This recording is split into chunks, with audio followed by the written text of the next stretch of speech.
You want to make Krishna without Krishna. This is nonsense. Now let us report.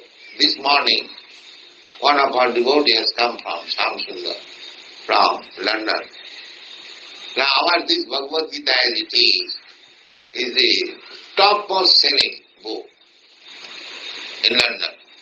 All the booksellers, Bhagavad Gita as it is. So, Macmillan Company is our publisher, and within 1 year, they have published 3 editions, 50,000 each.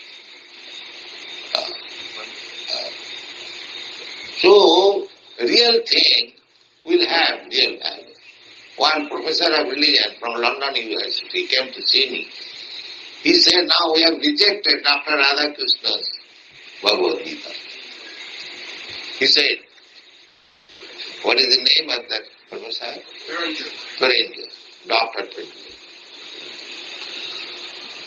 So, we are very sure, although we are not getting very good response in India. In India they have become so advanced.